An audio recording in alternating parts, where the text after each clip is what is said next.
Caros amigos, muito bom dia, sejam todos muito bem-vindos a mais um Evangelho na Rede, aqui para a nossa Rede Amiga Espírita. Hoje, dia 20 de janeiro de 2026, estamos aqui dando início ao nosso 47º estudo, que hoje vem ser a continuidade do item Provas Voluntárias e Verdadeiro Silício, e é uma alegria poder estar aqui mais uma semana estudando, aprendendo, tentando passar um pouquinho do pouco que a gente sabe, mas levando em foco sempre que o principal é o nosso estudo, é o Evangelho. Eu desejo muito que cada um de vocês estejam aí bem, na medida do possível, e saibam que estamos aqui em missão, né? Cada um de nós vem aqui para poder cumprir uma meta do que foi planejado lá no mundo espiritual. Inclusive, de antemão já fica o convite para quem puder hoje estar comigo pessoalmente aqui no Kardec de Rio Preto. Eu vou falar exatamente sobre isso, sobre a missão do homem inteligente na Terra. Até vou colocar para vocês aqui, pedindo licença a todos, colocar o cartazinho da palestra aqui, ó. Inclusive, estou tomando a liberdade de falar disso aqui, porque a transmissão vai ser feita justamente pela nossa Rede Amiga Espírita. O Kardec está com esse convênio aí, vamos dizer assim, com a Rede Amiga Espírita. Então, com muita satisfação, aos amigos que puderem estar pessoalmente, vai ser uma alegria encontrá-los e abraçá-los, e aqueles que não tiverem como, que estão em outras cidades ou estão com dificuldade de sair de casa, chega junto lá pessoalmente. Quem puder ir, é muito bacana conhecer o Kardec aqui de Rio Preto pessoalmente, um dos centros mais antigos da cidade, mais tradicionais, completou 100 anos aí agora, se não me engano, um ano retrasado. Estamos indo esse ano, se não me engano, o ano 102 do Kardec. Então, hoje à noite, ao vivo ali, estaremos lá pessoalmente na bênção de Deus, e vai ser uma alegria poder encontrar cada um de vocês, certo? Vamos descobrir qual que é a nossa missão, se nós formos inteligentes. Se a gente não for muito inteligente, aí já a missão é assim, deixa a vida me levar, vida leva eu, não é assim? Você quer que a vida te leve ou não? Ou você quer levar a vida? Vamos falar disso hoje à noite. E o bom dia da Estela para nós. Bom e aí, dia. Você dormiu bem, Estela, essa noite? Eu dormi. Capotamos, né, na verdade. A gente não dorme, a gente capota. E essa noite ainda a gente dormiu com a casa vazia, porque a Lara e a Lívia foi dormir na avó. Que engraçadinho, né, gente? E aí, tudo bem com vocês? Por aqui sim, tudo bem, dormi bem. Temperatura, por enquanto, está agradável em São José do Rio Preto. Andou chovendo por aqui, então deu uma amenizada no calor. E a gente segue aí na luta, como o Sander falou, né? Vamos estudando para tentar ser inteligente aqui na Terra. E inteligente não tem nada a ver com o estudo que você fez da faculdade, do curso para ganhar um dinheirinho aí. Não tem nada a ver com isso, não. É ter atitudes inteligentes para que isso não vá acarretar de ter uma vida mais pesada. É ser inteligente para ferir menos os outros e a si mesmo. Que a consequência de ferir o outro é você. É ferir você. Então é isso aí, gente. Muito obrigado pela companhia de todos. O pessoal aqui tá devagar hoje, Não, hein? é que Tá todo mundo de férias. Tá errado, o computador tá errado. Ah, é? É, porque senão eu falei, caramba, olha. Ele travou aqui no vídeo. Ah, aqui, tá. É só no YouTube, no Facebook tem 22. É verdade. Né? Tá travado aqui. Tá contado errado, o contador tá errado hoje. Tem muitas pessoas junto conosco. Vamos tá aí tentando fazer o nosso melhor no Evangelho, colocar na nossa cabeça, na nossa mente, essas instruções de vida eterna, né não? Então bora, gente. Bora para mais uma semana. Daqui a pouco a gente tá no Natal de novo, né? Pois é. Como passa rápido. É isso aí. Vamos para os bons dias, então. Muito bom. Vamos para o nosso, então, momento da oração. Depois vai ser cortado esses bons dias, fica na rede só o estudo. E é no nosso canal, que é o canal Evangelho Luciano e Estela no YouTube. Então, se o Luciano fosse um cachorro, ele seria um caramelo atentado, não é? Pois é, com certeza. Daqui esse corre atrás de o chefe da Luciano Praciano ia ser aqueles caramelinhos que corre atrás. Caramelo cearense. Corre atrás das motos aí, viu, Luciano? Bora lá. Luciano, au. Bora para nossa prece, gente.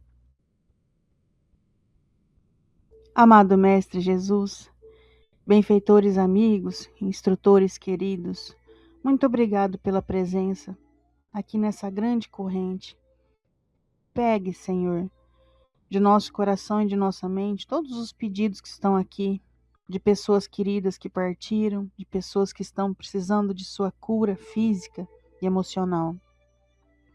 Sabemos que vocês trabalham para o bem, e principalmente de pessoas que já estão buscando a mensagem do Evangelho.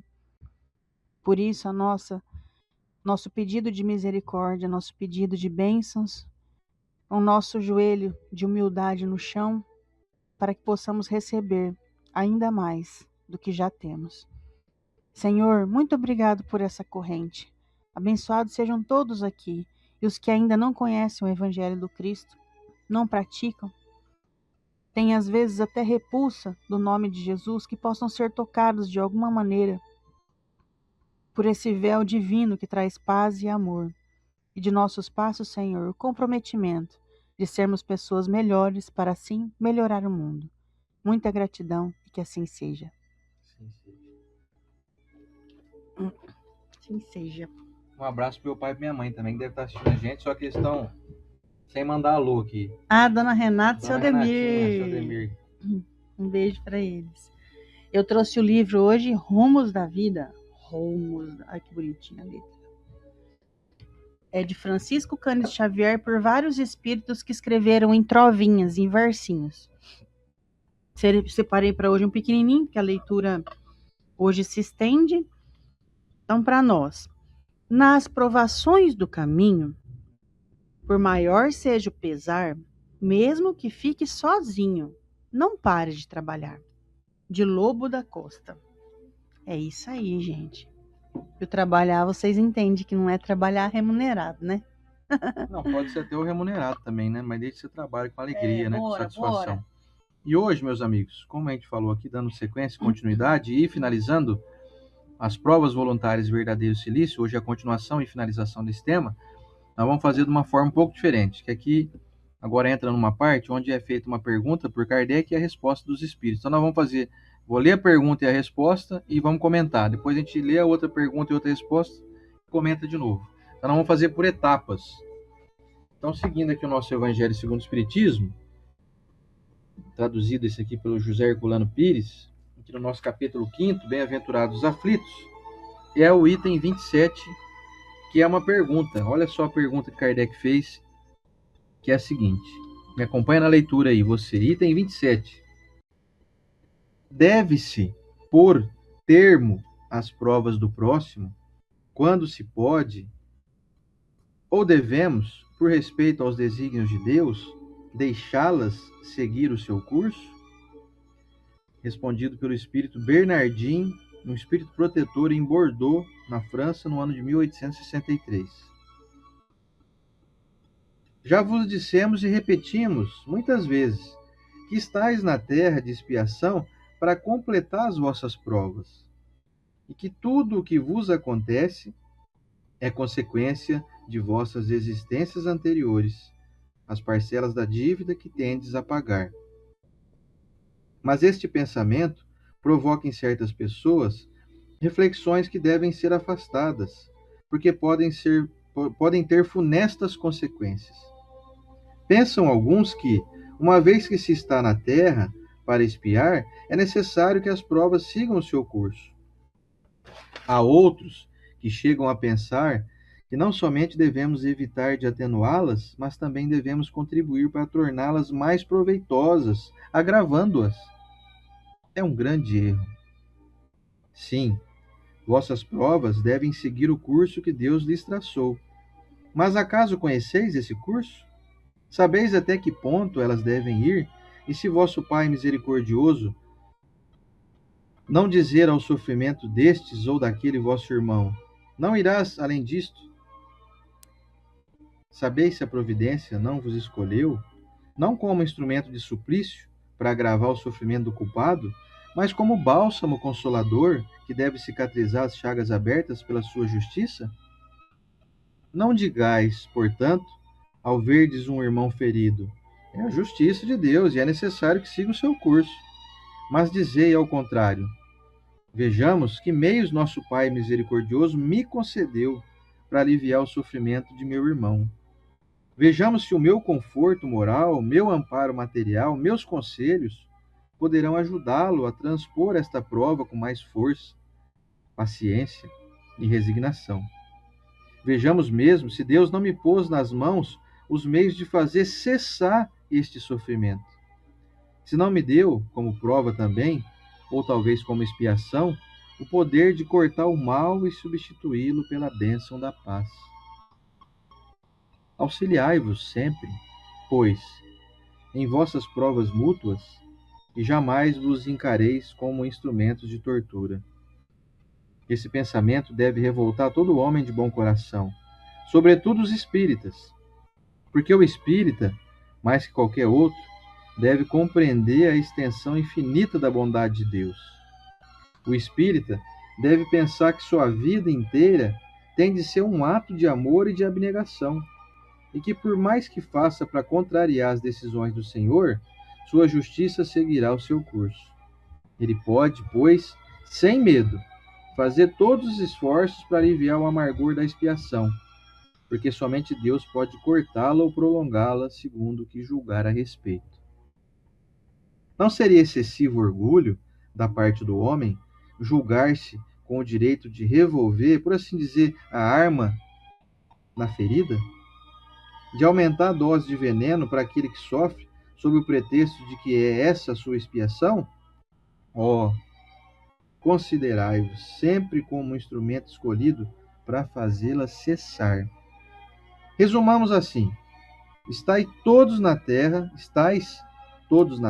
para expiar, mas todos, sem exceção, deveis fazer todos os esforços para aliviar a expiação de vossos irmãos, segundo a lei de amor e caridade. Comentário da Estela. É rapidez os comentários hoje, mas é para a gente entender direitinho. Olha só. Vamos colocar uma situação aqui que a situação que o Evangelho nos trouxe é: a pessoa vai ter que passar esse problema. Está escrito, é um pergaminho, é a vida dela. Uma consequência de uma colheita, de uma plantação feita em outra existência e talvez até nessa. E aí você está do lado ali. Então ele está fazendo uma colheita. Mas você está do lado com uma ferramenta que ajuda ele nessa colheita. E aí? Vamos colocar uma situação que toca o nosso coração de maneira mais fácil. Você está passeando num parque que tem um rio. E aí você vê um cachorro ameaçando de pular para pegar uma bolinha nesse rio. E você sabe que se ele pular no rio, ele vai ser levado pela correnteza. E você só está olhando ali. E esse cachorro pula. O fluxo da natureza não é o rio levar ele ladeira abaixo? E é isso que acontece. Olha lá, o cachorro pulou. Qual que é a consequência dele agora? Ele vai se afogar e vai ser levado pela correnteza. Mas você tá ali, ó. Em um ponto que você consegue pôr um pau lá, esticar a mão, e esse cachorro grudar e você puxar para a margem. Mas ó, o cachorro sabia que se ele pulasse ali, ele ia ser levado pelo rio. Ele pulou no rio, deixa agora seguir a natureza. Você não colocaria um pau ali para salvar esse cachorrinho? Gente, o cachorro traz ternura ao nosso coração, né? Ele se assemelha muito com crianças, a inocência dele ter pulado. Quantas provas nós vemos as pessoas passar pela colheita hoje, que quando ela plantou lá atrás, era na inocência. E eu vou dizer inocência até de fazer maldade. Ele é inocente no sentido de não entender, de ignorar as leis divinas. Então, essa pessoa cometeu um mal lá atrás, enquanto ela era inferior, ela era uma criança espiritual, e agora ela está colhendo, ela está perto de você. E você sabe que ela vai levar um tombo, só que você tem uma almofada. E você pode colocar uma almofada ali para que ela vá levar um tombo e doer menos. Mas assim essa pessoa vai aprender, Estela? Eu não sei essa resposta, gente. Eu só sei que tudo que você puder fazer pelo outro, estiver ao seu alcance. E não é sair batendo de porta em porta perguntando o que eu posso fazer, não é. É o que é mostrado a você, é dever seu fazer. Amenizar as dores.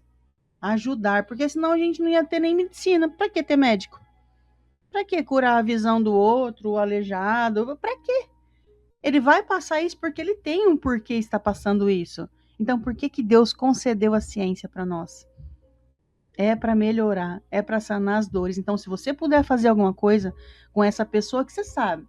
Mas, Estela, eu avisei a minha tia, desde que eu era criança, eu falava pra minha tia, para de fumar, tia, para de fumar. E agora, se ela tá passando um problema ali e tá pedindo prece pra gente, e você não vai rezar?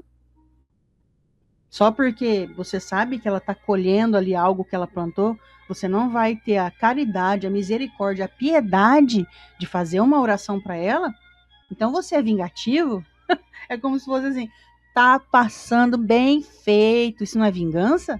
Bem feito tá nas leis divinas do bem? Não tá. Então bora fazer o que puder. É isso aí. Aqui, basicamente, essa primeira pergunta vem dizer para nós o seguinte: nós estamos diante de vários desafios, cada um com o seu. Só que nós estamos juntos aqui, passando as provas e as dificuldades. No caso das expiações, são coisas que a gente traz do passado. E as provas são os desafios do presente. Às vezes, muitas das vezes, não são assim expiações, não são resoluções que nós temos que cumprir para resolver problemas e pendências do passado. A questão é, se eu estou do lado de alguém e eu tenho ferramenta para ajudar ela a diminuir a dor, o sofrimento do ensinamento que ela tem que passar, aqui está a resposta de que nós temos a obrigação moral de auxiliar. Porque a pessoa pode aprender a lição sem ter que passar por dor, por sofrimento. E muitas das vezes nós somos enviados como ferramentas divinas para ajudar essas pessoas. Então, que tal arregaçar as mangas e se servir de instrumento divino para ajudar quem necessita? O que tiver no nosso alcance, por exemplo, a gente estava falando agora há pouco aqui da questão de eu ter estudado, né, fisioterapia e já há 21 anos estar trabalhando com acupuntura, eu vejo que esse trabalho que eu faço realmente alivia muitas pessoas que passam por dificuldades, como a Estela bem disse, provocadas por elas mesmas. Às vezes, em muitos casos, de maneira até inconsciente. Agora, se é possível usar essa ferramenta da acupuntura, por exemplo, ou se fosse de uma massagem, ou se fosse, por exemplo, daquela ventosa, e enfim, de várias técnicas, aí no caso, tem o nosso amigo aqui, o Renato, que faz o trabalho de psicoterapia. Você imagina se todo mundo resolver falar assim, não, quer saber? Cada um que colhe aquilo que plantou. Eu não vou fazer nada. Eu vou ficar aqui lutando com as minhas dificuldades e cada um lute com as suas. Exatamente o contrário. O pensamento deve ser esse. Estou aqui para auxiliar. Se tenho capacidade, tenho ferramentas, é porque Deus colocou na minha mão. Por exemplo, a acupuntura. Então eu vou utilizar isso em favor das pessoas. E é isso que nós devemos fazer. Até para ajudar a diminuir as nossas aflições, as nossas expiações do passado, ajudar a diminuir as aflições do outro faz com que automaticamente diminuam as minhas também, as minhas dificuldades, tanto as provas quanto as expiações. Certo? Vamos seguir adiante aqui então. Pergunta 28. Essa aqui vai ser respondida pelo Espírito São Luís, hein? Que legal. Pergunta é a seguinte: um homem agoniza, presa de cruéis sofrimentos. Sabe-se que seu estado é sem esperanças. É permitido poupar-lhe alguns instantes de agonia, abreviando-lhe o fim? Resposta de São Luís, ditada em Paris no ano de 1860. Mas quem vos daria o direito de prejulgar os desígnios de Deus? Não pode ele conduzir um homem até a beira da sepultura, para em seguida retirá-lo, com o fim de fazê-lo examinar-se a si mesmo e modificar-lhe os pensamentos? A que extremos tenha chegado um moribundo, ninguém pode dizer com certeza que soou a sua hora final. A ciência, por acaso, nunca se enganou nas suas previsões? Bem sei que há casos que se podem considerar com razão como desesperados. Mas se não há nenhuma esperança possível de um retorno definitivo à vida e à saúde, não há também inúmeros exemplos de que, no momento do último suspiro, o doente se reanima e recobra suas faculdades por alguns instantes? Pois bem, essa hora de graça que lhe é concedida pode ser para ele da maior importância, pois ignorais as reflexões que o seu espírito poderia ter feito nas convulsões da agonia. E quantos tormentos podem ser poupados por um súbito clarão de arrependimento? O materialista, que só vê o corpo, não levando em conta a existência da alma, não pode compreender essas coisas. Mas o espírita, que sabe o que se passa além túmulo, conhece o valor do último pensamento.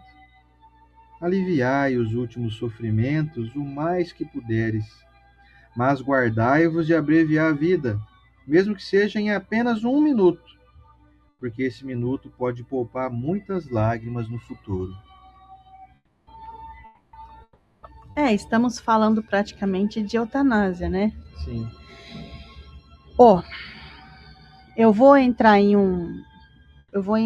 um exemplo aqui que não está no Evangelho, que o Sander vai falar do contato do humano, vou falar dos animais, gente, que existe uma dúvida muito grande por esse texto, de às vezes você vê o seu cachorrinho, o seu gatinho sofrendo, e o veterinário indica para você fazer uma sedação para amenizar essa dor dele, e ele vai partir.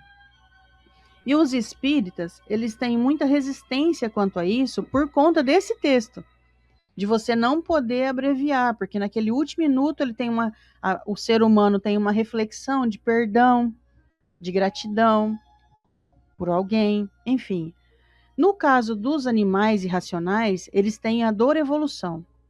Esse choque que eles sentem de dor é para fazer crescer, mas eles não pertence a eles o raciocínio.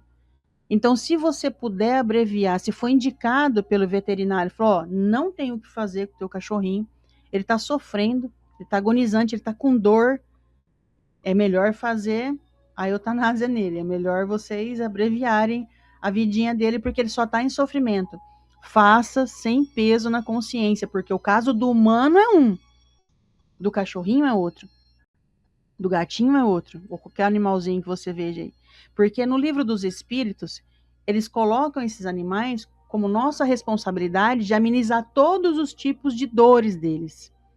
Porque nós somos responsáveis por eles viverem uma vidinha doce, de ternura, de carinho, de afeto, de disciplina, de regras, e amenizando dor. Então, se você conhece alguém que está aí sofrendo, ou descobre nesse texto e fala, nossa, eu fiz errado, eu tinha que ter deixado o cachorrinho sofrer, e o veterinário está assim, por favor, ameniza a dor dele, não tem o que fazer. Então, faça sem peso na consciência. O humano tem esse procedimento. Não alivia, não pode tirar 1 minuto dele, porque nesse último minuto ele traz a consciência. O animal, não. Pois é, e outra coisa interessante aqui ditada pelo Espírito São Luís é que, às vezes, no último minuto, Deus resolve falar assim, pensando bem, não vou desencarnar ele agora não. Também tem isso, né? Então, no último minuto, quando você pensa assim, se ele estiver numa UTI, sabe quando tem aqueles aparelhos que medem a frequência cardíaca, que medem a pressão arterial? Ele está caminhando num declínio assim, que logo ele vai parar, daqui 1 minuto ele para e vai desencarnar. Vocês já viram casos que nesse último minuto a pessoa tem uma melhora surpreendente e ela volta à vida e vive, mas depois, 30 anos depois, ela passou, como disse aqui o texto, chegou na beira da sepultura, com o pezinho ali, o dedo, a pontinha do dedo já relou no caixão ali, ó. Mas Deus fala assim, não, vamos rever esse negócio aí. Nesse último minuto, a pessoa teve algum aprendizado muito profundo que levou a ela a se reconduzir a uma nova jornada de novas atitudes. Portanto, entre nós humanos aqui, é imprescindível que a gente faça o que puder a todos, até o último minuto. Se um dia eu estiver partindo, gente, se vocês estiverem perto aí, me ajude, viu? Me ajude, por favor, não me abandone, não. Me ajude, nem que for até nesse último suspiro aí. Que aí, se chegar uma hora que parou mesmo, aí é porque a providência divina autorizou a minha reentrada na vida maior, então aí não tem o que fazer. Mas do contrário, enquanto vocês tiverem chance de lutar por alguém, lute. Lute até o último segundo. Essa é a recomendação aqui de São Luís, porque além da gente poder ajudar e ser instrumento, de novo, frisando isso, ser instrumento divino para auxiliar aquela pessoa, ainda mais se você trabalhar numa equipe médica, se você trabalha no hospital, isso aqui acho que vale muito também para quem trabalha em UTI, né?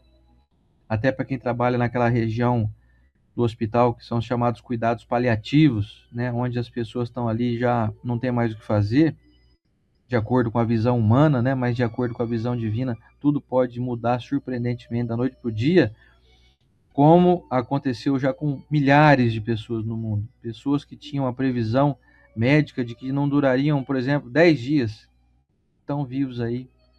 Como aconteceu com o Divaldo Franco, que a Alessandra Ito bem lembrou, eu lembrei dessa história. O Alessandro, o Divaldo foi no médico, eu sei dessa história, eu vou contar para vocês aqui.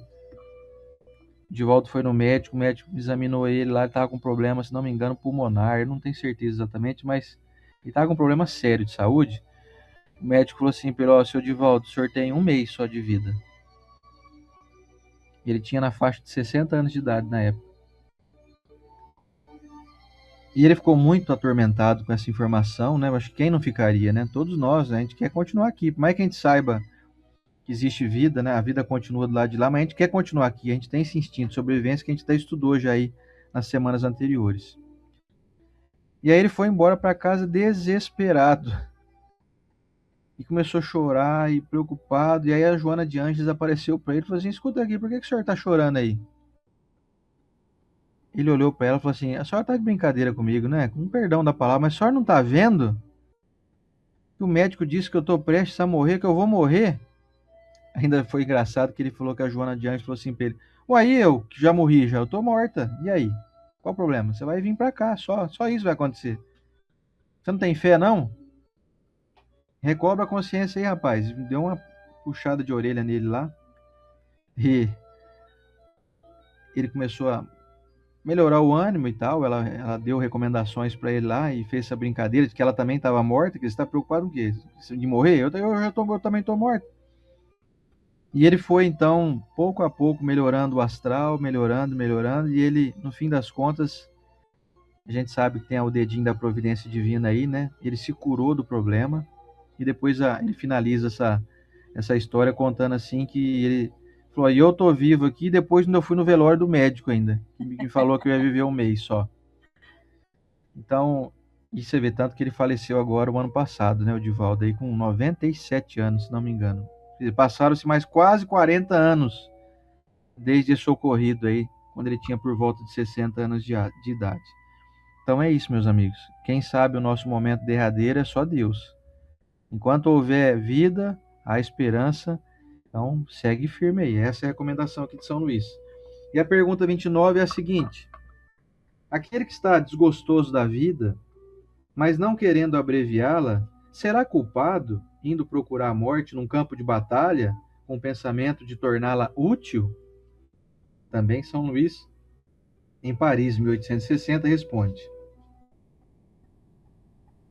quer o homem se mate ou se faça matar, o objetivo é sempre o de abreviar a vida e, por conseguinte, há o suicídio de intenção, embora não haja de fato.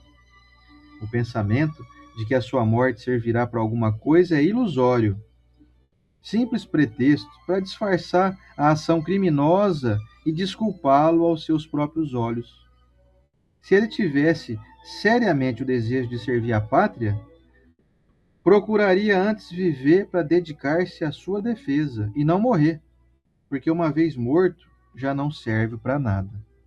A verdadeira abnegação consiste em não temer a morte quando se trata de ser útil, em enfrentar o perigo e oferecer o sacrifício da vida, antecipadamente e sem pesar, se isso for necessário.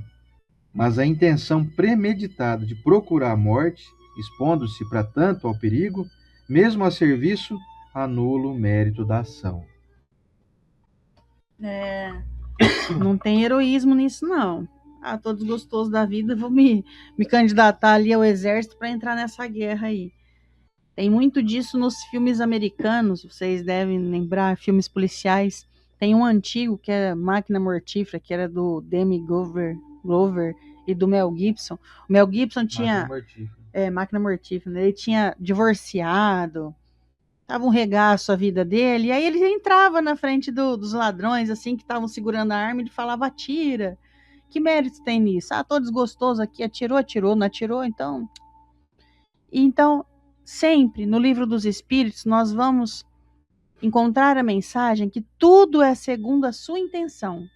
A intenção tua não é ser um bom policial, a intenção tua, conforme o Evangelho, não é ser um bom soldado. A sua intenção, de fato, lá no fundo é, acaba com essa vida logo.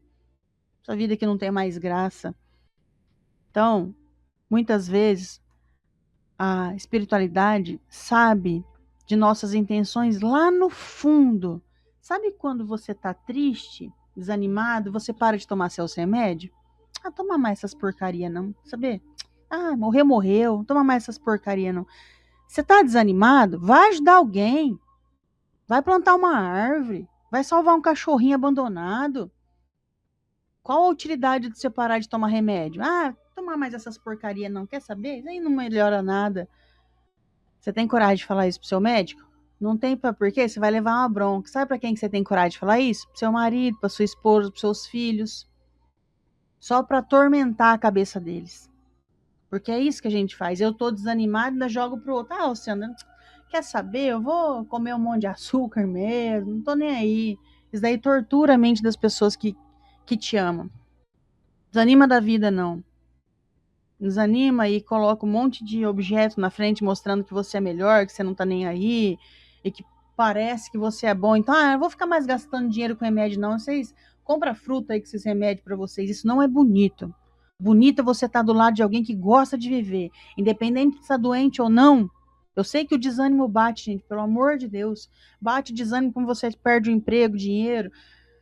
Bate o desânimo quando você termina um relacionamento, quando você perde um ente querido na vida, quando você perde a sua saúde. Mas as pessoas que você diz que você ama, elas precisam do seu sorriso. Então se esforce um pouquinho mais, que isso é uma vida gloriosa. Não, não tô nem aí mais. Isso daí dói em todo mundo. Dói demais.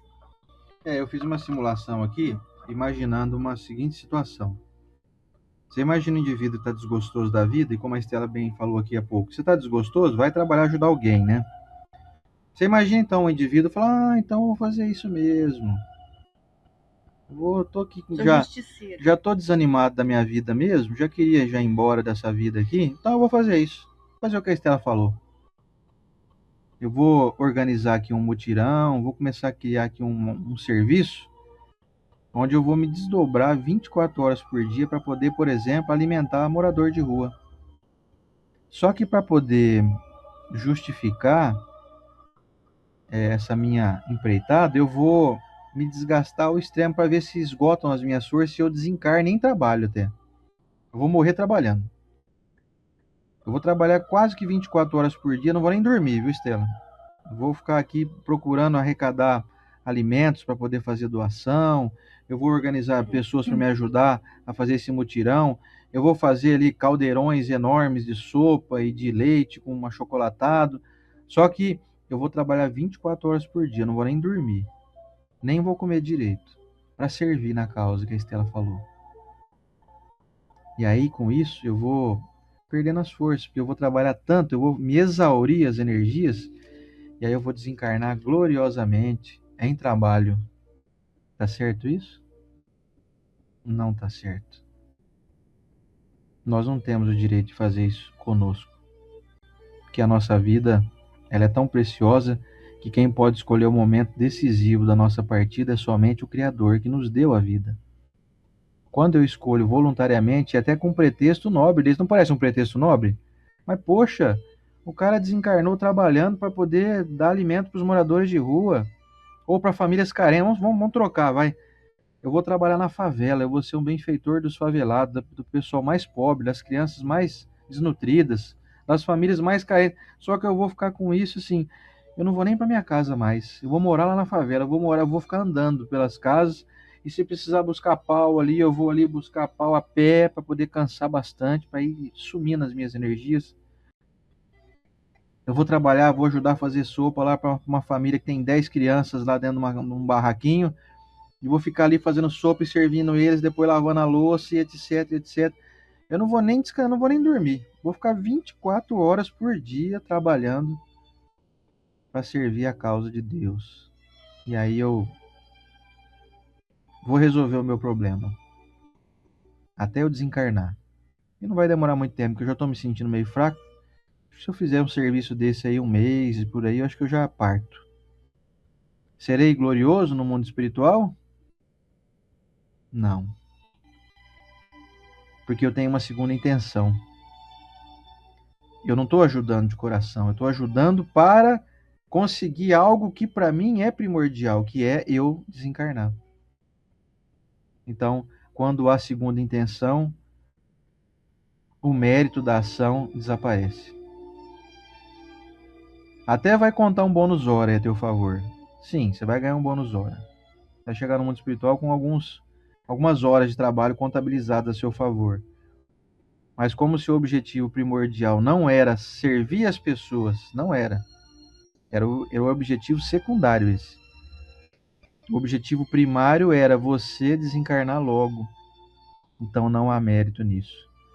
Não é uma morte aceitável do ponto de vista da moral e ética cristã. Certo? Ficou bem claro isso, né? Porque aqui, como usou o exemplo da guerra, ainda bem que a gente não vive momentos de guerra, não tem. A última guerra que brasileiro participou foi a Segunda Guerra Mundial. Então, é um exemplo aqui que para nós não serve muito, porque não tem muito poucos brasileiros estão pensando em ir para a guerra para morrer lá em combate, né? Mas tem os outros combates, né, cotidianos aí da vida, como eu citei aqui há pouco. 30º item e a pergunta também ditada por Kardec e respondida por São Luís em Paris, em 1860. A pergunta é a seguinte: um homem se expôs a um perigo iminente para salvar a vida de um semelhante, sabendo que ele mesmo sucumbirá. Isso pode ser considerado como suicídio? Pergunta fantástica, né? Olha o que São Luís respondeu. Não havendo a intenção de procurar a morte, não há suicídio, mas devotamento e abnegação, mesmo com a certeza de perecer. Mas quem pode ter essa certeza? Acho que a nossa imagem aqui travou. Deixa eu dar uma corrigidinha aqui, gente. Aquele velho esqueminha aqui que eu vou... Espera aí que eu vou desconectar a câmera. Aí, desconectei. Espera aí que eu vou conectar de novo. Vamos ver se volta. É os tilts de tecnologia, né? Ainda bem que o nosso áudio continua aqui. Vamos ver se vai. Ah, aí voltou? Eu acho que ainda não. Vamos ver aqui a câmera do notebook, que é uma câmera bem ruinzinha mesmo. Não é essa câmera que a gente quer. Vamos ver se volta aqui a USB. Aí, voltou, pronto. Vou voltar aqui então, porque deu esse tiltzinho na nossa webcam aqui e a gente corrige na hora aqui. E minha mãe chegou aqui agora. Um abraço pra minha mãe e pro meu pai. Vou ler então a resposta novamente, tá? Não havendo a intenção de procurar a morte, não há suicídio, mas devotamento e abnegação, mesmo com a certeza de perecer. Mas quem pode ter essa certeza? Quem diz que a providência não reservará um meio inesperado de salvação no momento mais crítico?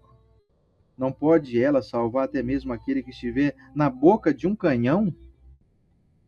Pode ela, muitas vezes, querer levar a prova da resignação até o último limite, e então uma circunstância inesperada desvia o golpe fatal. Essa situação acontece muito do impulso nosso de ajudar. Por exemplo, uma vez eu era pequena, lá em Mairiporã, meu pai sempre gostou muito de pescar. Talvez meu tio Pingo, que está aqui, vai lembrar dessa história. Aí ele estava pescando ali na margem da represa, né, de Mairiporã, e tinha um pessoal fazendo aquele churrasquinho na beira do rio, vocês sabem como que é. E duas moças começaram a se afogar, as duas.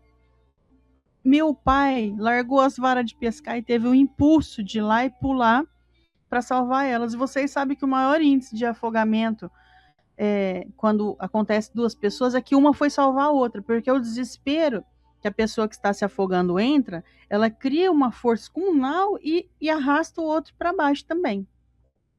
Quantas pessoas você já não viram falar? Afogou 2, um foi salvar. Então, se você pega o seu raciocínio e pensa assim, nossa, não vou pular para ajudar essa pessoa porque possivelmente eu vou morrer. Você não pula, mas o seu instinto de ajuda, assim como foi do meu pai, ele pulou para ajudar as duas e conseguiu ajudar. Depois virou piada até entre a família brincando. Ei, duas moças bonitas lá, ele largou as varas de pescar e pulou para ajudar. E salvou, então? Deu salvou. Certo. Eu não, deu certo. Salvou as duas. Eu não sei como seria, porque como seria que iria acontecer outro desfecho se meu pai não tivesse salvado. Talvez as moças teriam morrido, por aí afora. Mas o meu pai ficou vivo até o ano retrasado, né? Até 2023. Até 2023. Então é isso, o impulso de ajudar. Quando você vê um cachorro, aqueles cachorros grandes, atacar uma pessoa, você não vai lá também tentar ajudar, mas o cachorro vai te morder também. É o nosso impulso de ajuda. Isso não é considerado suicídio, com toda certeza. Vocês vêem no filme, a pessoa, ontem, eu assisto Vale a Pena Ver de Novo com a minha mãe, é o nosso momento mamãe e filhinha. E aí a Rainha da Sucata, o Tony Ramos entra na frente da bala, assim, da Glória Menezes, e atira a bala nele. Ai, meu Deus, olha o Tony Ramos se suicidando. Não, é impulso de ajuda. Isso não é considerado suicídio. Acontecerá muito pouco na nossa vida, se Deus quiser, não é? Mas vale a pena aí a pergunta. Pois é. O que eu gostei aqui é da reflexão final, que diz assim: pode ser que exista uma circunstância inesperada que vai desviar, então, o golpe fatal. Portanto, se você estiver vendo alguém em perigo, auxilie na medida da sua coragem. Você não é obrigado, não, tá? A pular num rio para salvar alguém que está se afogando. Se você tiver muito medo, melhor você não pular. Agora, se você fala, não, eu tenho coragem, eu sei nadar, eu vou encarar esse desafio, que eu gostaria muito que alguém pulasse para me salvar também. Comigo nunca aconteceu isso, sabe? Nunca vi alguém se afogando para me testar. Não sei como é que seria a minha reação. Se eu pularia ou não, sabendo que desse perigo que a gente falou aí. Geralmente, quando um pula para resgatar o outro, está se afogando, acaba se afogando também, porque o outro entra em desespero, agarra a pessoa que está ali querendo socorrer e os dois sucumbem. Mas se você achar que o perigo é maior, deixa quieto. Fazer o quê? Mas enfim, aqui diz que não é suicídio. Não é considerado algo reprovável do ponto de vista moral você tentar salvar alguém, mesmo que você veja que o risco de partir é muito grande. Então já está respondido. Vocês entendem essa ética, né? Nós estamos aqui hoje em busca de descobrir qual que é a ética desse tipo de situação, de pré-morte, né? de uma morte possível que está acontecendo. E a última pergunta para finalizar o nosso estudo é a seguinte: os que aceitam com resignação os seus sofrimentos, por submissão à vontade de Deus e com vistas à sua felicidade futura, não trabalham apenas para eles mesmos e podem tornar os seus sofrimentos proveitosos para outros? São Luís de novo responde: esses sofrimentos podem ser proveitosos para outros, material e moralmente. Materialmente, se, pelo trabalho, as privações e os sacrifícios que se impõem contribuem para o bem-estar material do próximo. Moralmente, pelo exemplo que dão com sua submissão à vontade de Deus. Esse exemplo do poder da fé espírita pode incitar os infelizes à resignação, salvando-os do desespero e de suas funestas consequências para o futuro. Essa é a última questão, né? Olha só, gente, que bonito. Então, quando você está passando por algum tipo de sofrimento, lembre-se que o jeito que você vai passar, como você vai passar, o que você expressa quando você está passando algum sofrimento, isso vai atingir moralmente as pessoas ao seu redor. Eu vejo o caso hoje que a gente cuida da minha mãe, vão fazer 3 anos aí que ela está acamada. Acredito que Deus tem uma espiritualidade, eles possuem muita tecnologia no mundo espiritual e eles conseguiram diminuir a consciência da minha mãe, eu acho que uns 30% de quem ela era, mas tem a resignação dela também, aquela consciência de, meu Deus, eu tinha que estar te ajudando, que difícil, Estela, o que está acontecendo. E ela tem uma resignação muito grande com essa ajuda de Deus de diminuir essa consciência de uma pessoa que trabalhou a vida inteira e aí agora se vê dependendo de tudo, né? Até para tomar uma água, ela precisa tocar a campainha para que eu leve a ela. Enfim, o que aconteceu moralmente conosco aqui, eu ainda não consigo mensurar todas as características de uma pessoa que está aprendendo ainda, né? Mas eu já consegui, por exemplo, as minhas filhas, a Lara e a Lívia, já expressaram sem eu perguntar, e espero também que não chegue esse momento da vida assim, ó, mãe, se você e o pai um dia ficar doente igual a avó, eu vou cuidar igual você cuida da avó. Isso já acendeu uma chama de piedade dentro do coração delas. Sem a gente sentar, porque é o que nós falamos muito sobre crianças e principalmente adolescentes. Quando você começa com algum tipo de palestrinha, é até esse nome que a gente usa para adolescente. Palestrinha, eles desligam um botão. Imagina eu sentar com elas e falar, senta aqui, meninas, o negócio é o seguinte, quando eu ficar um dia doente, eu não espero menos do que eu faço com a avó de vocês. Quando o pai de vocês um dia precisar, nada. Elas só observaram. Na observação, elas cresceram. Porque eu pretendo não, né, passar uma vida até o fim aí pleno, né, conseguindo andar, conseguindo ir ao banheiro sozinha, por isso que a gente está fazendo academia. É por isso que a gente faz musculação. Mas as nossas filhas já conseguem enxergar esse movimento. Ah, vamos viajar? Não, não pode. A avó ontem, na hora de nós irmos para o centro espírita, nossa, 8 horas da noite, 7h20 acabou a energia aqui em casa. Não sei porquê, aconteceu alguma coisa que acabou só em um trecho da nossa rua.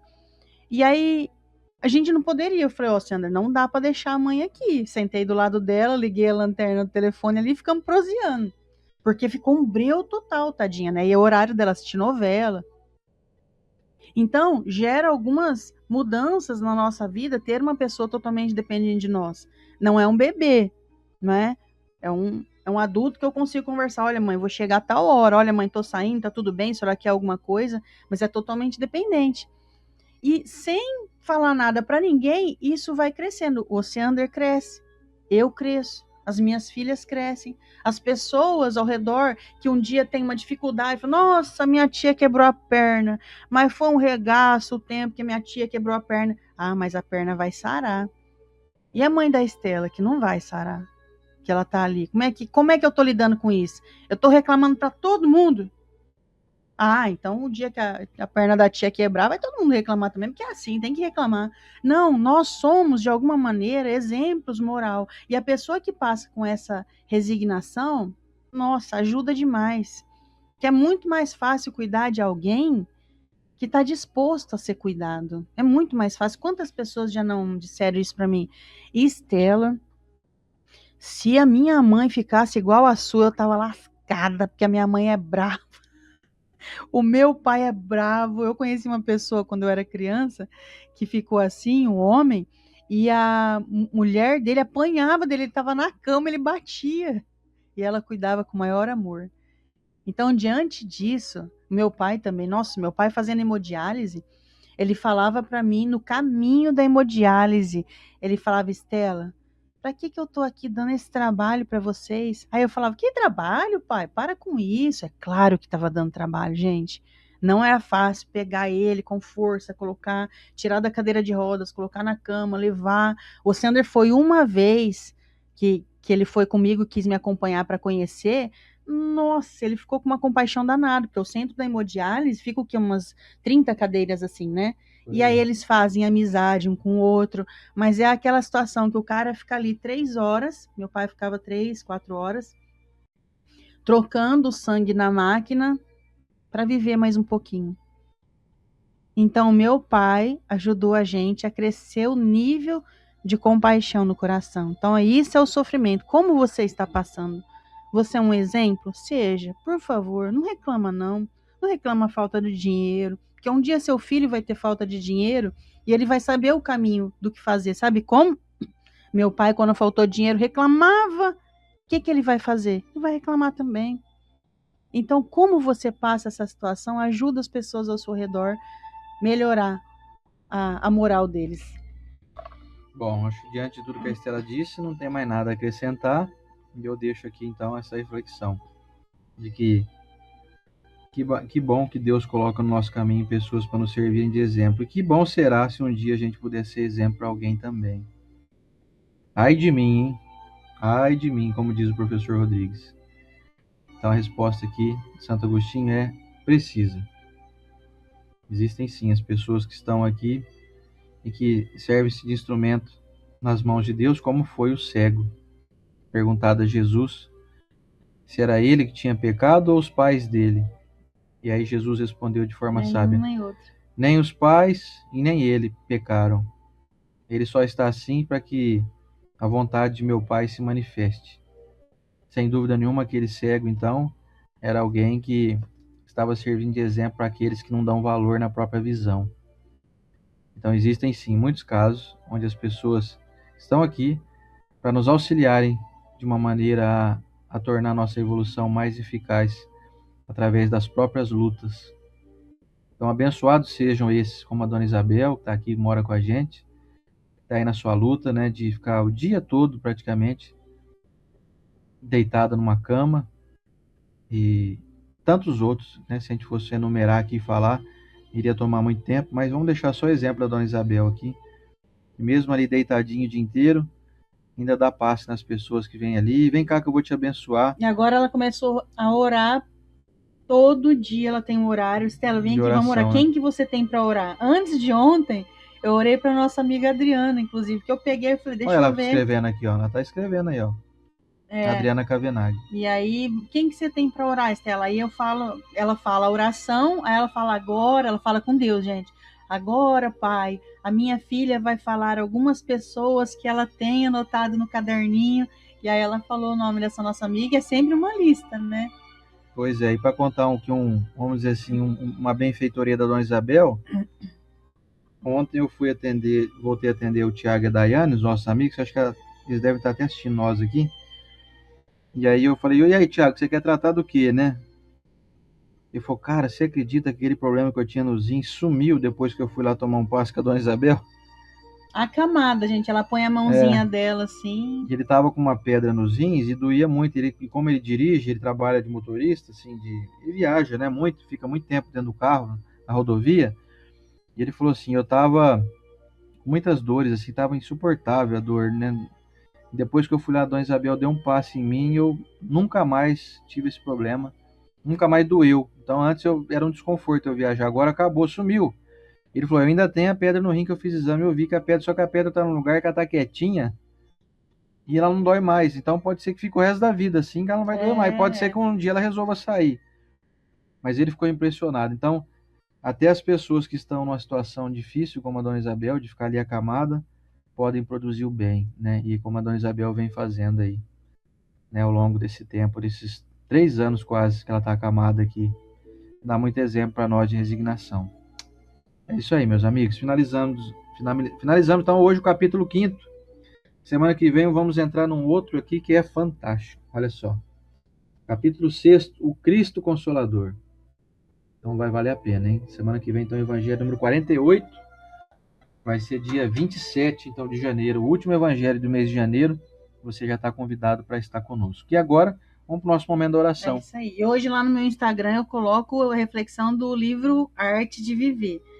Valeu, gente. Obrigado quem nos acompanha por aí. Nós somos acessíveis. Precisar de nós, nos chama lá no direct, principalmente do Insta, que é mais fácil a gente responder. Pega o nosso WhatsApp. Não somos pessoas inacessíveis. Tá precisando de conselho de oração? Aqui, ó. O WhatsApp aqui, ó. Tem o meu WhatsApp aqui. Quem quiser pode me chamar. É que nas redes sociais é mais fácil, né? Já vai lá, segue, a gente segue junto e bora lá. Ou então chama a gente aqui nesse WhatsApp aqui, ó. 917-99702-3566. Nossa, eu tô vendo que eu tô ficando velho. Esse número tá comigo desde 98. E vai ficar com você por muito tempo. Vai fazer. E hoje no Kardec em Rio Preto, hein, gente? Vou estar lá também. Um beijo. Pois é, olha. Gente, vai fazer 30 anos que eu tenho esse número, já pensou? Começou com o Baby, lembra do Baby da Telesp? Baby G. Telesp celular? Era o Baby, era o telefone pré-pago. Era 1,40 o minuto pra você ligar. Lembra disso, não? Vocês são mais jovens, vocês não vão lembrar disso. 30 anos com esse mesmo número eu tô aqui. Então, se precisar da gente, chama no 17997023566 para entrar nos nossos grupos aqui de WhatsApp, do Momento Espírita, das lives, etc, tá? Para falar com a Estela, falar comigo, eu passo o WhatsApp da Estela, enfim, estou disponível. Vou te convidar então para o nosso momento de oração e finalizar aqui a nossa manhã. Vamos lá? Já estou com a minha água aqui para ser fluidificado, ó. Os cristalzinhos de sal já dissolveram aqui. Vamos lá. Senhor Jesus, mestre amigo, é a nossa grande satisfação poder estar contigo aqui por mais uma semana, agradecendo aqui pela tua permissão, por nos ter oferecido os recursos materiais, emocionais, morais, e principalmente, mestre, as lições do Evangelho que o Senhor nos oferece. Quero abençoar cada irmão aqui presente, que receba no seu coração a sensação de que estamos dentro de uma grande atmosfera psíquica que abrange não somente a nós, mas toda a nossa família, nossa casa, os nossos animaizinhos, os nossos pertences, que possam todos ser abençoados. Todas as pessoas que você ama, você que está aqui me ouvindo nessa oração, irradie da sua mente que essa luz, esses vários feixes de luz possam alcançar todas as pessoas que você ama. Pode ser os seus parentes, seus amigos, as pessoas que você vê que estão passando por dificuldades materiais, por dificuldades na sua saúde física, aqueles que passam por dificuldades na saúde espiritual, emocional. Que esse feixe de luz possa percorrer cada uma dessas pessoas que a gente ama. Mesmo aqueles que estão no mundo espiritual já. Eles vão ficar muito felizes de saberem que estão sendo lembrados por nós aqui. A saudade é uma via de mão dupla, ela acontece daqui para lá e de lá para cá também. As pessoas que estão no mundo maior também sentem saudades de nós. Senhor Jesus, abençoe a nossa rede amiga espírita, toda a nossa obra espírita, abençoe o nosso país, o nosso Brasil, os nossos líderes políticos, que possam se conscientizar da importância de trabalharem para o bem de todos, sem criarem barreiras, sem criarem muros, sem divisões, sem perseguições, sem vinganças, que possam sempre trabalhar para beneficiar o povo, tão carente de estudo, de informação, de alimento, de saúde. Que esses líderes mundiais possam sempre serem tocados pela tua luz. Esse é o nosso desejo. Mestre, te agradecemos por essa manhã abençoada, pelo envio dessa equipe multidisciplinar espiritual que nos acompanha, e te pedimos permissão para que semana que vem possamos estar aqui novamente. Firmes e fortes, estudando aqui um capítulo que vai nos dar grande dimensão de quem é o Senhor, o que o Senhor nos representa, o que o Senhor representa para nós aqui nesse mundo. A tua bênção, Senhor Jesus, muito obrigado por essa manhã. Abençoe aqueles que estão aqui ao vivo, com saúde, com alegria, com empolgação, com força, com coragem, com fé. Abençoe também aqueles irmãos que nos assistem em outro horário. Sejam todos abençoados. Muito obrigado, Senhor Jesus, por mais uma manhã para nós aqui inesquecível. Na tua bênção, Senhor Jesus e Deus nosso Pai, nosso Criador, te reverenciamos não por bajulação, mas pelo carinho que sentimos, pelos teus cuidados que são constantes, invisíveis, sutis e que nos trazem tantos benefícios que nos facilitam muito a jornada. Obrigado, Senhor Jesus. Te abraçamos nesse momento. Que assim seja.